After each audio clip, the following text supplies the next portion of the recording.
welcome back to my channel, unless of course you're new here, in which case, hi, hello. My name is Ashley and welcome to my random little corner of the internet. As you can tell from today's title, we will be discussing my top 10 books that I read in 2020. Almost none of these books actually came out in 2020, I believe except one. I'm just catching up to the game, but I tried my best to put these in what I believe is in order, I think. I know the top three are. The top three are definitely my top three. The other ones are as close as I possibly could get it. All of these were 5-star reads for me, and I'm going to kind of try to go through like little mini reviews for each book. So let's just get into it.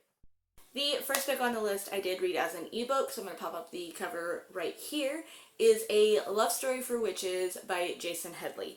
If you are on TikTok or Instagram or even YouTube, you will know this man as Easy Cat. He is super funny and does a lot of book-related, obviously, TikToks. And at one point he started talking about how he doesn't talk about any, he reviews other books and he talks about other authors, but he never promotes himself, and he did, and I bought all of them. It is what it is. You support small authors, and he actually pops up twice on this list because that's how much I enjoyed them. A Love Story for Witches is a new adult style book taking place in modern day New York City, and we follow a man named Adam who is a little down on his luck in love. And we follow Eva, who is a witch who, at this point in time, witches are forbidden to love because they believe that it will take their power. And instead, they kill other witches to gain their power because that's just what they do. And Adam and Eva meet over a online dating site, and they meet, and Adam doesn't know she's a witch, obviously, because you don't want to reveal that secret. But they meet, and Eva's just trying really hard not to fall in love. And then there's this witch that shows up. Her name is Vicky, and she's like the queen of all witches, and she's trying to kill all of the other witches that are in New York City so that she can be the most powerful. And I don't want to get too further into that because that will spoil the book and you should read it. But I did really enjoy this book. The way that magic is channeled in this book was something that I'd never seen before. Like, each witch didn't have a wand. They had some sort of way to channel their magic. I can't think of the word. But Eva did have a staff, but Vicky, who is our big bad, used magic, or not magic, music. She was a rock star, and she could use her magic to control other people through her music. And then there's Miyako, who has this spray paint where she sprays a picture on a wall and then the picture comes to life, and I thought that was pretty freaking badass. So I absolutely love this story. Next up on my list I listened to as an audiobook, and that is Sorcery of Thorns by Margaret Rogerson. This is fantastic if you love enemies to lovers. We follow Elizabeth, who is originally a librarian in a magical library that contains a bunch of grimoires, and we follow Nathaniel, who everyone thinks is kind of evil, and we find out that it's just misunderstood, as all villains really are. And obviously eventually they do come to terms with their feelings for each other, and Elizabeth does get accused of some crimes, and Nathaniel helps her out, and it's all great. And so that's where we get our enemies to lovers. I absolutely loved this book as well. The witty banter never stops. That is something about enemies to lovers that I do. It's like a thin line. Like, if you are enemies to lovers and you have this witty banter going on the whole time when you're enemies, and then you turn into lovers and it's all hearts and rainbows all the time, it's not genuine. It stays genuine between Nathaniel and Elizabeth like the whole time, and it's fantastic. And then we throw in Silas, who is Nathaniel's demon. He summoned a demon, or his family summoned a demon, and now he's kind of like his butler kind of situation. And he's great. He's fantastic. Next up, and number 8, we're on number 8, as another audiobook that I read, is the Diviner series by Libba Bray. These books were narrated or read by January LaVoy, and honestly, if I had not audiobooked them and I had read them physically, I probably would not have finished the series.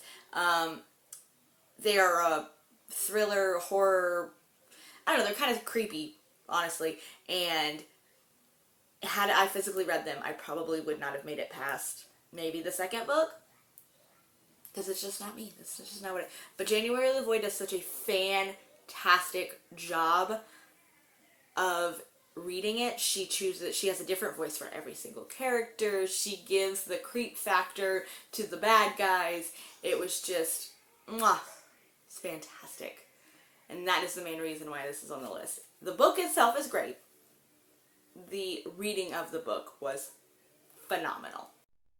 Alrighty, for number 7 on the list, and I believe the rest of them on my list I do have physical copies for. So number 7 on my list is Serpent and Dove by Shelby Mahurin, maybe? Probably gonna get butchered for that one. But, so, we got Serpent and Dove, and it's all shiny, so it's catching the ring lights, of course.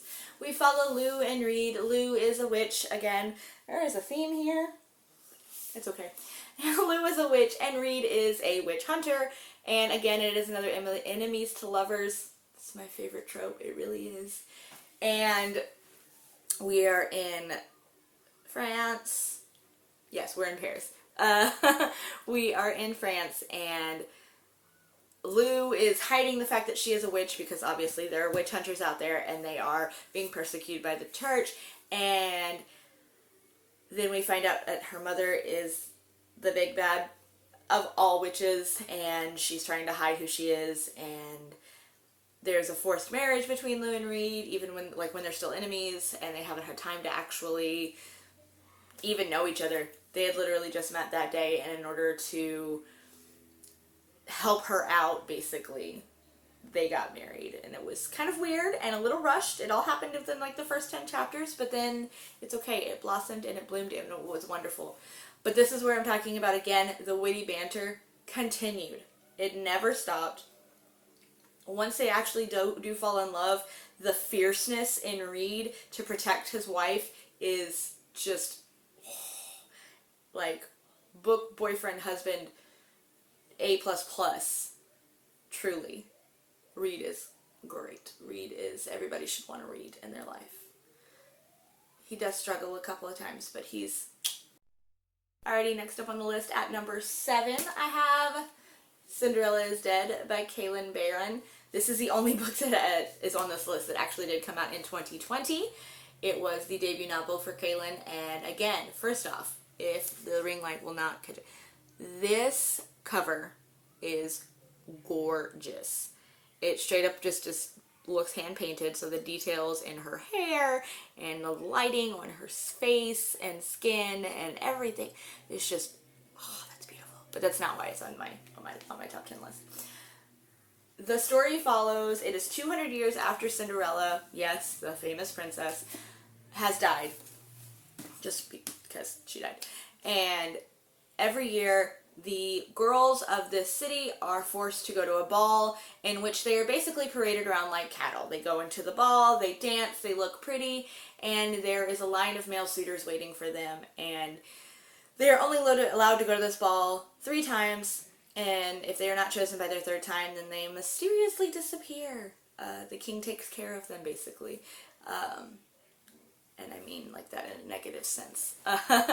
And we follow Sophia, who is our beautiful main character, who is featured on the cover, and she is actually gay. She is in love with her best friend, and so therefore, of course, she doesn't want to go to this ball where she's going to be forced to marry a man who's going to treat her like property. That's not where her heart lies. That's not who she is in general, so she's just trying to figure out a way to get out of it, and along the way stumbles upon a whole lot of secrets that are some serious plot twists going on. There's a lot of magic involved, a lot of explanations as to what happened in Cinderella, like the original story itself, that just makes you rethink the whole story, the whole original story that we know of this random peasant girl who goes to the ball and meets the prince and loses her shoe and happily ever after. So maybe happily ever after didn't really happen type thing. And it's amazing. Next up on the list is our other book that is written by Jason Headley, and that is Mythos. Mythos, in the words of Jason himself, is basically Jurassic Park, but with dragons. So here on the cover is our main character, Henry, and he is a young teenager who has just come out to his friends, and it's a little rough. One of his friends takes it just fine. She's like, "Ooh, cool, now I have a gay best friend." And his other best friend is a guy, and he's not so great with it. And so they're on this field trip to this island that is called Mythos, and it is essentially Jurassic Park, but with mythical creatures. So we have dragons and other unicorns and all kinds of other. And along the way, Henry meets this really nice guy who starts hitting on him and flirting with him, and so Henry is just infatuated and doesn't really see what's going on. And things start unfolding, and just like in Jurassic Park, shit gets real. Creatures get out. People almost die. And Henry basically just has to come to terms with who he is and figuring out how life is going to go forward, being who he is as a hero of his own story, basically. And it's just a fun read of an own voice author, and it's great, and it's fantastic. Again, another small author that you should read the book. This is my favorite of his, obviously. It's on the list. The next book that I have is the only contemporary book in this list, because I don't really read contemporary, and the fact that this book is so high up on the list, the point of reading for me is to escape. I don't want to read books that take place in a time that I am currently living with things that are currently happening. And I mean, at least there's some magic in there. You know, for a love story of witches, yeah, it's set in New York City in modern day time, but you have witches and a dragon, and it's great. So I don't really enjoy reading contemporary, so the fact that this book is on the list just proves how great it is, at least in my eyes. And we have Red, White, and Royal Blue. You can't even see the white on the cover because of this. There we go. Red, White, and Royal Blue by Casey McQuiston. I cried so many times reading this, and the parallels. It is a fictional story because our main character, Alex, his mother is the president. Clearly, we have not had a female president yet. But President Diaz is the president in 2020. We could only wish. But they are from Texas, as am I, and so many of the things they talk about during the election, as far as, you know, the state turning blue, and just the way that people are voting, and the people, it's almost as if Casey was just like slightly clairvoyant when she was writing this, and it was crazy, but it was so much fun to connect. But the whole point of the story is Alex and the Prince of England, his name is Henry, again, obviously fictional because we don't have a Henry in England, and they've always been kind of rivals since they've been growing up, and it turns out that perhaps that rivalry, again, on enemies to lovers, where that rivalry may have stemmed from something else. Henry has always known that he was gay. It has been a very, obviously, not okay thing with the royal family, because if you're gay, you can't produce a blood heir, or, you know, in lines, eyes of the queen. He wouldn't be able to produce a blood heir, and he is in line to become king. He's not like some off the side third born child, you know, like Harry can do whatever the heck he wants over in England, and him and Meghan can denounce their royalty. He's like 27th in line now behind his nephews. Like they can do what they want. Henry is in fact the next in line for the throne, and so it was not okay that he was gay, and so he's hidden it this whole time.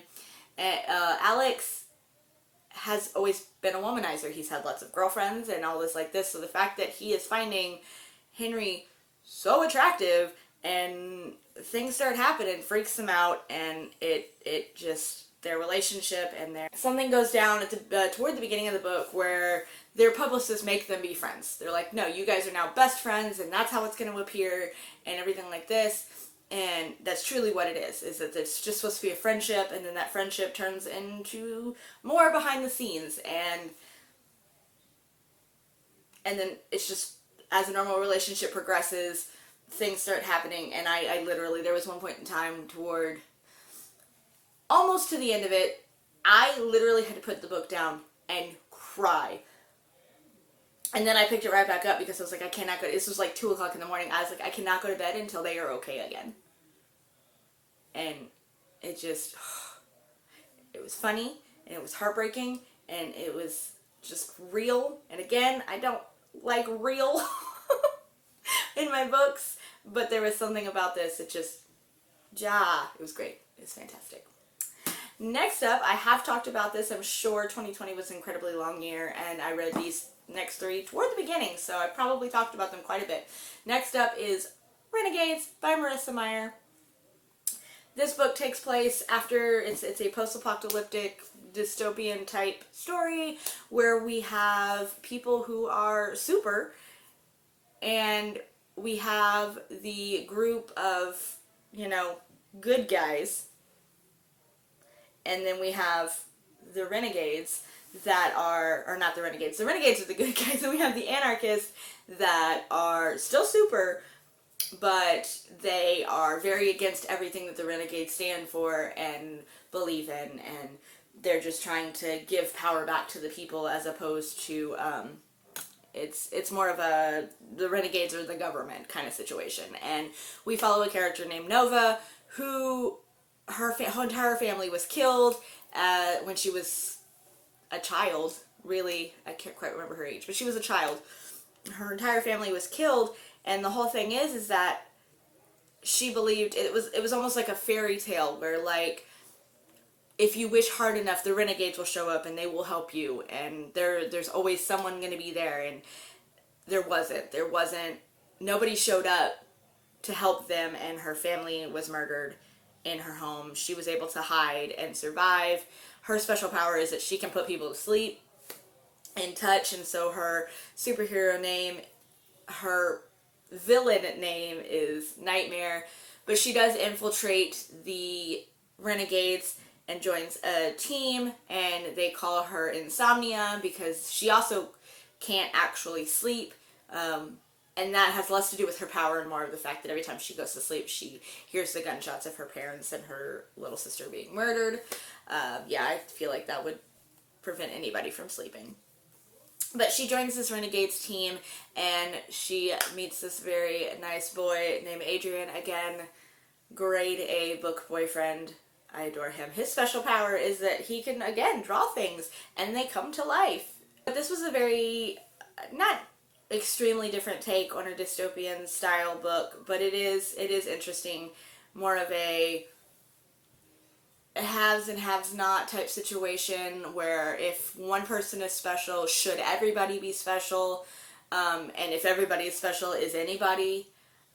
We do find out that who we think is good is not good, and the whole story that Nova knew from this horrible tragedy as a child turns out to all be falsification, and has been manipulated since she was a child. And just the way that Marissa Meyer, this book right here made me fall in love with Marissa Meyer, and then I've literally read every book that she's written since. Like, every book. I read it all this year. It was great. Next up, again, I know I have talked about this book a million times before. Strange the Dreamer by Laini Taylor. Strange the Dreamer and Muse of Dream. Nope. Yep. Strange the Dreamer and Muse of Nightmares. They were just so beautiful. It is a true testament to an author when you can see and hear and smell everything that they are describing in a book, and that is exactly what Lady Taylor does in these stories. I am literally standing in the city of Weep, which we don't actually find out that's what it's called until the end, so spoiler alert. But I am literally standing there in the city, and the sand is getting in my hair, and I can smell these cakes sitting on windowsills, and it is such a beautiful story, and yes, it's fantastic. It's wonderful. And number one, last but not least, the Night Circus. Now, I have heard, which makes me very sad, I have heard very mixed reviews where you either love it or you hate it, and that's where it is. Like, but I loved it. Obviously, it's number one book I've read ever. Period, of all time. In my 31 years of life, this is my absolute favorite book. There is a circus that just appears. Basically, you know, we get on a train and they travel, but it just appears out of nowhere. There's nobody showing up saying, hey, there's going to be a circus. It's just there one day, and it is very magical. There are a whole lot of different tents that have, you know, fortune tellers and normal circus things, but then you have these other slightly magical type rooms, and it all comes to be that it is set up between these two people named Cecilia and Marco. Eventually I'll remember names for everybody. Cecilia and Marco. And the whole story is told by multiple points of view. So everything starts kind of adding up as it goes, because in all honesty, in the first few chapters I was like, how is this even going together? I don't understand why we're throwing this character in. He hasn't had anything to do with anything so far. But it all starts kind of, it's like one of those like weird puzzles where it all just kind of falls into place. And then by the end of it, you're like, holy cow.